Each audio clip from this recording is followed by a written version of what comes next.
Good afternoon and welcome to the last episode of 2021, the Happy Half Hour. I'm Leigh Kubin, Master Certified Life Coach and Weight Loss Coach. I'm Sandra Priestley, coach for female entrepreneurs and feng shui practitioner. I'm excited to do part two. I know there was not enough time for all of this in part one. So it's New Year's. We had to talk about Christmas. Now we get to talk about New Year's. So, oh my God, are you so excited for 2022? I am. I feel like I had so many shifts, like so many amazing up levels in 2021. And I feel like 2022 is just going to be the year where magic frigging happens. I swear it. That's how it feels. I feel this every single year, but well, yes, I feel like to my core. I'm always the eternal optimist, but I feel it to my core this time. It's like 2022 is going to be amazing. Mm-hmm. So I love that. And I want to know about what you do on New Year's Eve, what you do to kind of prepare yourself. Because for me, the week between Christmas and New Year's is like the one where I take a look back and I look back at all the amazing things that happened to me, good or bad. I look at all the things that have happened for me. I shouldn't say to me, but for me in 2021 or in that past year. And then I really look to be grateful for it all. And then I look to be in desire for 2022. Like what do I want my 2022 to look like? What is it that I desire it to feel like? And I actually wrote a letter to myself as if it had happened like on December 31st, 2022. That was one of my journaling prompts that I did. Yeah, it was so powerful. And it puts you in this space of like, what do I desire? Like, what can it be? In this like sense of wonderment and excitement and gratitude for what's to come, and we spend so much time in the day-to-day shit in the every single day worrying about things. And there, I love this quote where it says, if it won't matter in 5 years, don't spend more than 5 minutes on it. Yeah. But we tend to spend a lot longer than 5 minutes on stuff that won't matter in like 2 days. Yeah. And so I don't know, I've heard that this is the power of manifestation, right? 1 foot in gratitude and 1 foot in desire. And it's like this sort of walk of manifestation. And that's really how I feel this week has been for me. 1 foot in gratitude and 1 foot in desire. So I love that. I've spent a lot of time journaling and really reflecting. And so it's been super powerful. But I want to hear about what you were telling me about this thing that you do, which I'm so excited about because I've never heard about it.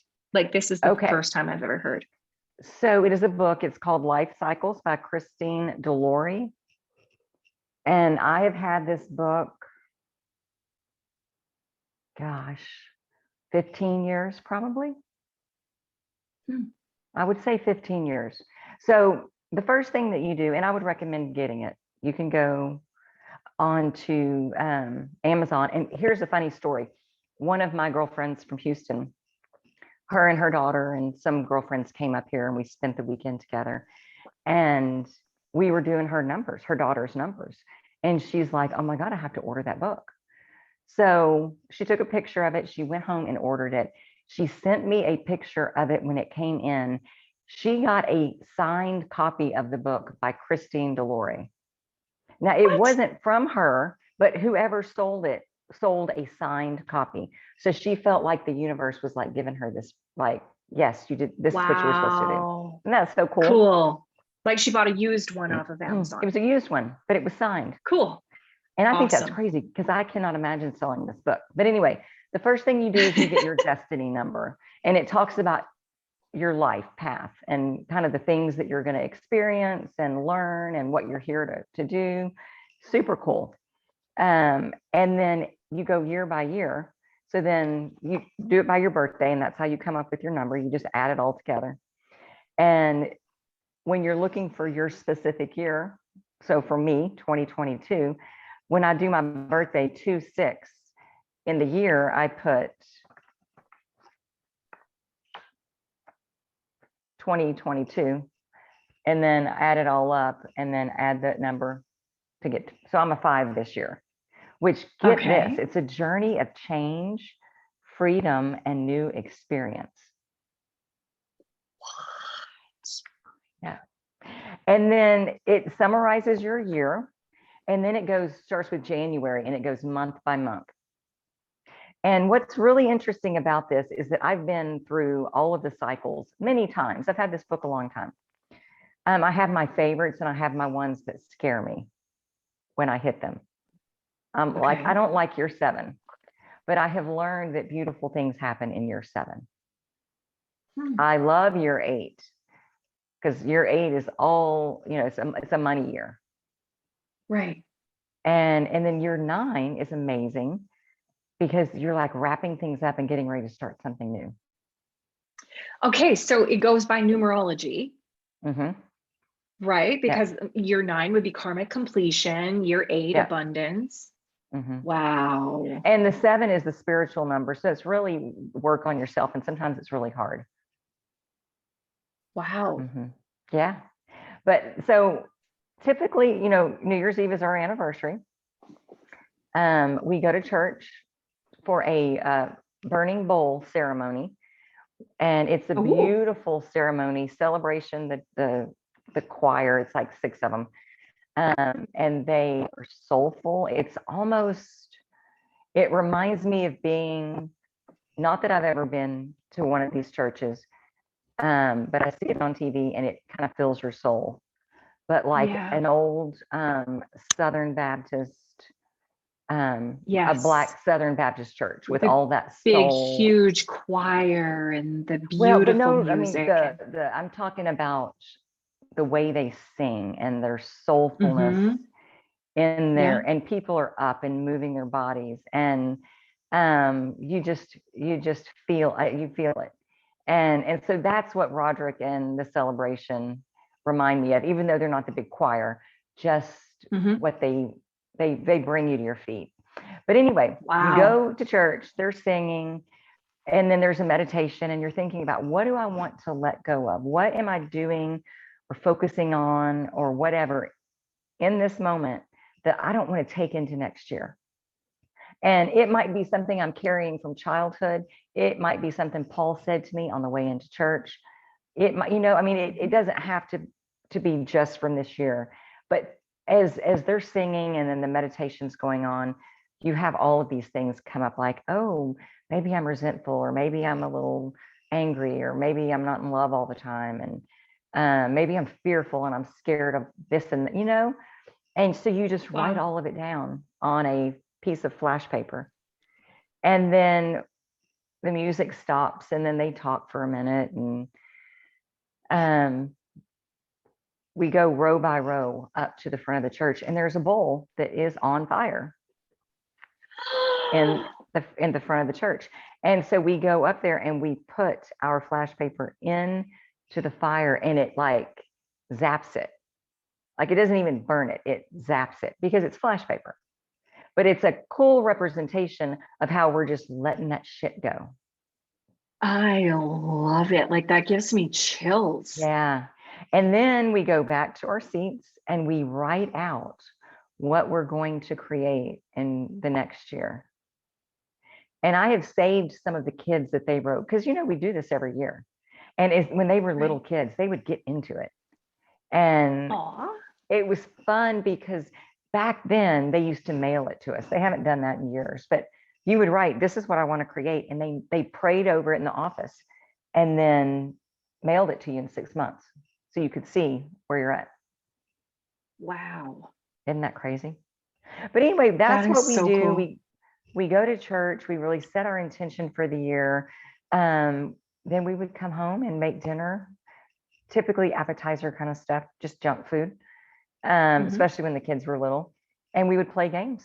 And that was our New Year's Eve. Now, it would finish with me reading about my year, because Right. I want to kind of know where I'm going the next year. But, now the kids are grown and they're doing their own thing on New Year's Eve. So we might just get out and play. Nice. Of course, COVID's Nice. raging, so we'll see how far we get, but yeah, maybe to the front door. maybe. Oh, Just for a have walk, takeout. but There you yeah. go. A walk is always good. Oh, Well, what about you guys? What do y'all do? that's amazing. I used to, for years, I would make a New Year's resolution for years. And I would sit all day and think about my New Year's resolution, what I wanted to create and what I wanted to achieve in that year. And what I knew was that, and for the most part, I would forget what my New Year's resolution was, or it would be the exact same thing that I had for the last several years. And if you make a New Year's resolution that's the same as last year's New Year's resolution and you didn't achieve it last year, you go in with this impurity almost, right? This is what I want, but I sucked at it last year. And it's one of those things. It's years ago, it was I want to get down to my goal weight. Well, if I have that New Year's resolution for 5 years in a row, my 6th year is probably not going to look any fucking different. And so I really thought about that, and I've started shifting what I do. So I always do a vision board, and I do it with a feng shui vibe, using the Bagua map, so that I know that it brings me I do everything in a Bagua map, I think, but it feels to me then I know that I've got a good balance of what I want. It's easy to say, I want $1 million. I want to win the lottery. I want a trip to Europe. I want, and it's everything is sort of money based and or experience based. And sometimes we forget about the I want a stronger, deeper connection to my family, or all of those sort of unique things that bring us balance. So for the last several years, in my office, I have a cork board. And so I just put things on my cork board in the Bagua map, and I redo my vision board. But I also, I choose a word of the year. And this is the word that I carry through with me for the full year. So one year, it was a few years ago, my word was bold. And I had the word bold on my vision board in my office so that I could see it. Because a lot of times, you make these words and then you forget what they are. You don't pay attention to them. So I intentionally place the word somewhere in my space so that I always can kind of it's getting into the vibe of what I want for the full year. And sometimes it takes a while, for me to kind of come to it. I've heard so many good words, extraordinary, and just even love, right? Its purest form. Abundance, next level, vibes.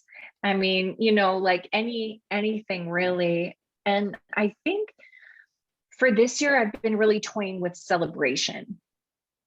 I think I love that. a lot of, yes. And a lot of times I have been working so much on my next goal and my next goal and my next goal. And I forget to celebrate in the moment. And when I look back over my 2021, some of my most amazing times were not when I achieved what I wanted to do, but they were the celebration that I experienced when I achieved it. So like Yeah. when I retired or quit my 23-year career with the government, Cam bought me this bottle of Dom Perignon. And I'm telling you, the 23 and a half years that I spent working for the government, when it ended, it was fun. It felt great. I felt like I left on a high note. I felt good. It felt like completion. The celebration was next level. Wow. Like just sitting and like having this expensive bottle of champagne in these beautiful champagne glasses. And it just felt like I'd stepped into next level me. And so it was like, I realized in that moment how I had been robbing myself of the celebration piece. Why do we And why do we do that? I mean, it's the It's like, craziest thing. I know. Because there It's are like so next, many things that happen to us really daily that we should be stopping and celebrating. I mean, at least acknowledging and feeling gratitude for. And we just, oh, I'm too busy to acknowledge that. Right. I'm Can't on get to the next excited thing. about that.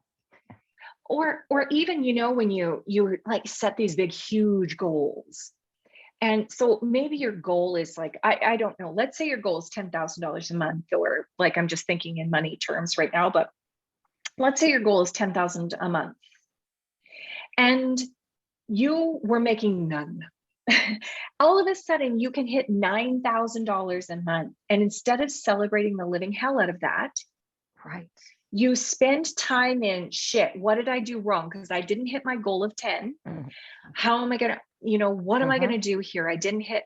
We don't spend time in the real celebratory gratitude. Right. Like we might be grateful, you know, you grab your Oprah journal and your gratitude journal and you write down your 5 things. I'm grateful for my copper mug. I'm grateful for, you know, I'm grateful for the 9,000. But like you don't have a special meal. You don't have a special bottle of champagne. You don't sit with your family. Like it was so wonderful. Cam had bought me the champagne and I can't remember the exact wording, but it was so powerful when he said it, because he, you know, he said, it was, my daughter was here, my mom and Cam, and he said, so what do you think? And I said, well, I don't know. I don't think it's as amazing as I thought it was going to be, this expensive bottle of champagne, right? The first sips, I thought, well, it's okay. Like the third glass, it was freaking awesome. But, you know, but he said, but you know, it's not about the taste. It's about the ability of experiencing it. Like it's about the experience. Wow. Yeah. And it was so like, that just gives me full on chills, because it was in that moment, it was about experiencing that next level. So one of the goals that I have in 2022 is to have 12 of those exceptional moments where I'm celebrating either something that we have achieved, but even better, something that one of my clients have achieved. Like I want that for my clients as well. Like when they achieve something huge and monumental, I want them to experience that level of celebration as well. And it's not always about, you know, sometimes it's about buying the kick-ass shoes. Right. And then really celebrating them, you know, like I wear my SJP shoes every single time I do this podcast. I could have easily not bought the shoes and thought to myself, well, it's COVID. I'm not going anywhere. I live in a small city of 15,000 people. Where the fuck am I going to wear these huge heels? And it's not about, I wear them more often than the majority of people. And it's about the experience. It's about celebration. It's about like being in that next level, right? So yeah, Yeah. I know. But I'm telling you, this is like a week of transformation for me between Yes. Christmas and New Year's. Is just like Yes. it's a huge week for me, I feel. So Mm-hmm. yeah. And But I it's love, like finishing up all the old shit, wrapping all the old yes. stuff up and preparing for what's coming. Yeah. And And we get to create what's letting coming. go. Right. That's what's exciting about it, Like right? we get to create And it. I know. I love it. Mm-hmm. I love it. And I think, you know, one of the things that I love to do in mindset work is really this like heightened awareness of our thoughts. And when we can sit in awareness of our thoughts, it is so pivotal. It is so pivotal because we truly can shift our lives and how we feel just with the way that we think, Yeah. like just moving through the emotions, not Mm-hmm. compounding them, not thinking about the thoughts, and not, like not making yourself wrong for feeling the emotions, but just feeling the Right. emotions and moving through them and seeing Mm-hmm. everything as a gift. Yes. And when you're feeling shitty, going, do you want to feel shitty? If you want to feel shitty, feel shitty for a minute. But if you don't want to feel like this, you can think some different thoughts and focus on some different things that will make you in a whole different place. And it's funny how quick you can get at recognizing, okay, I don't feel good. I don't want to feel like this. I mean, I can't get from here to there in one, snap, but that little by little thinking things that feel better and noticing things that I like and seeing things that I'm grateful for, just those little bitty on top of each other. Before I know it, I've forgotten why I was upset. It's true. It's true. So true. And just stopping that cyclone of thoughts, right? Like so often it's like you start to tell yourself stories in your head. Yes. I feel this happened and I feel like shit. And then it's like, oh my gosh, well, how am I going to get out of this? And what is going to happen? And how many other things? And what are the options? And blah, blah, blah. And you start to talk inside your head and you start to create a whole scenario of shit that's not even going to happen. It's not even real. It's not even real. You're living in your thoughts. And instead, if you look at Eckhart Tolle's Power of You, there's peace in the now. Power of Now. There's peace in the now. Like what happened 5 minutes ago is gone. And what happened in 5 minutes, you don't know. So just staying within this moment in time right now, there's peace. But what happens is we ruin our peace with all of our stuff that we talk about in our heads, right? Like what's our self-talk? And we've got everything that we need in this moment. So when we're freaking out about what if this and what if this, and I'll find myself going, shh, everything is fine right now. Oh, I love it. But it's a practice. Is it just because we're 50? I don't know that we've got this. Well, I don't know that we've got it yet completely. No. But personally, I've got such a better handle on it. And things aren't such a big deal anymore. I don't know. I've thought about this too. I mean, I've done a lot of personal development and I've done a lot of work on myself and just always working to level up, my thinking. And I think it's partly that. I think maybe even sometimes, like I've heard people say COVID being removed from all of the extraneous stuff sometimes has had some gifts to it too, right? Focusing on family a little bit more, focusing on gratitude and for what you have a little bit more. So I don't know. I think it's partly our age. I think it's partly that we're always working on up leveling. Right. And maybe partly COVID. It just took. I don't know. all the work Yeah. just finally took. Yeah. But again, it's not like I don't go down the rabbit hole, right? Like if something For sure. happens, I'm not saying especially 100%. yeah, especially I Yeah. find with things that happen with my kids, like if I'm worried about them, I can go like running down this rabbit hole like there's nobody's business. And then all of a sudden it's like, okay, you know, I might have to get someone to pull me back out of here. And I've created so many stories and you know, how can I control and how can I Sandra, fix and how can I help? Are you making shit up? Yeah, totally. You know, not perfect. I make shit up too. The one thing that I notice is that I recognize it so much faster than I ever used to. And I know how to snap myself out of it. I know to recognize and be aware of that, you know, the internal self-talk and also that like emotional soundtrack that goes along with what you're talking about, right? So it's like I feel so much more emotionally intelligent, and so I can catch myself and kind of work through it and do all the techniques that I know. But yeah, you know, I don't know. Doesn't it seem like it would just be so easy if we could just make everything so easy for our kids? It would make us feel so much better because we'd be in control. But the reality is, I mean, I know I walked my own path.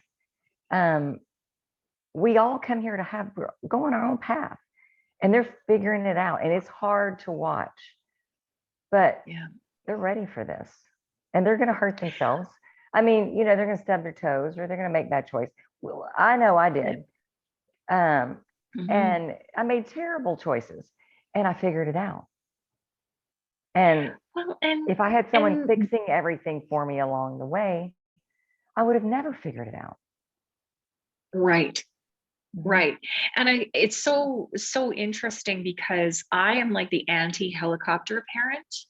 Like I would be the one who is like, you know, my kids are struggling in like, you know, grade 2. And I'm saying to them, even this one day, I remember when my son was in kindergarten and one of the moms, I was working and so I was not spending a lot of time in the classroom. And one of the moms had said to me, did you know that Cole's last name is spelled wrong in the classroom? And he's trying to say that it's like Priestley is EY, but the teacher is saying just spell it like this, like with a Y. And I'm like, what? That okay. So instead of me calling saying, okay, please don't have my son spell his name wrong in kindergarten, I'm saying to my 5-year-old, okay, go and talk to the teacher, show the teacher your lunch kit, and tell the teacher that this is how you spell your last name. I mean, so I didn't actually do anything for them, even probably sometimes when I should have. I made them talk to the teachers and talk to the principals and, you know, all the things. But what did that teach them? I was about doing it for themselves. I mean, that was a huge lesson at that age. I bet he's not afraid to talk to people now. Yeah. I don't think about his last name, no, because his last name is he's not afraid to spelled wrong. He's not afraid to talk to his teacher. No, you know, he can go. No. And if you had handled that for him, it could have been can you talk to my teacher? I got to, you know, forever. Yes. Well, the other thing is too, is that, but you know, on side note, then I'm sitting there and I'm thinking, I wonder if he's talked to his teacher. I wonder if he's talking, you know, so it's not always the greatest, you know, like but I'm like, I wonder what he said. And then I'm saying to him, did you talk to your teacher? Did you ask it? You know, so I was the anti-helicopter parent, but I was like, I cared like I was a helicopter. Right.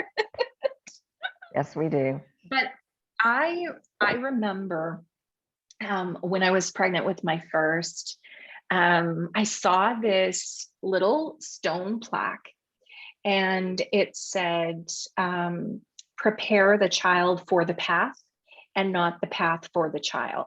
Wow. And I bought that sucker because I knew I was going to need it.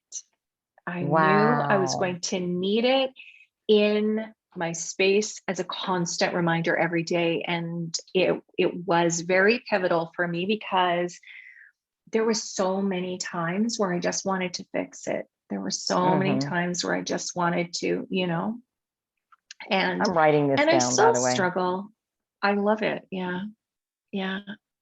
Prepare the child, or prepare the child for the path and not the path for the child. And yeah, so I really kind of try to focus on that, even though sometimes I fall off, sometimes I want to step in. What do we learn when we fall off? Oh yeah. It's everything is a learning lesson. Like everything is a learning lesson. One of the more recently, the message that I keep getting from various spaces is let go.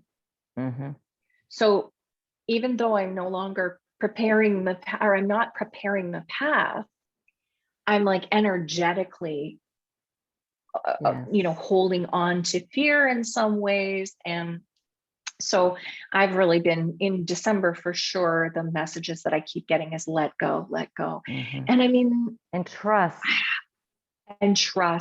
faith, believe you can handle pain. I mean, it doesn't really matter what it is. I know I can handle pain. I've handled a lot. And so, yeah, it's this, just really having faith in the universe or God or whoever, that is, the universe always has your back. Always. So, always. Yeah. So that has been the most amazing week, but I really, really now want to write out what I want to release and burn it. It's like the most powerful thing. For sure. Y'all have a fire pit or something outside? Yeah. Well, it's minus 40 Celsius right now. So I don't know. I don't know that I want to go and sit out there, but maybe it'll burn real fast. I wouldn't mind going, doing it. It really is the most amazing thing. And then we follow it up. So the first Sunday of the year, it's called Whitestone Sunday. And hold on, I'll go grab something to show you. Sure. I've never heard of this. It's pretty amazing. I have a whole box of the stones. Sorry, there was a little dust from our dogs. That's okay.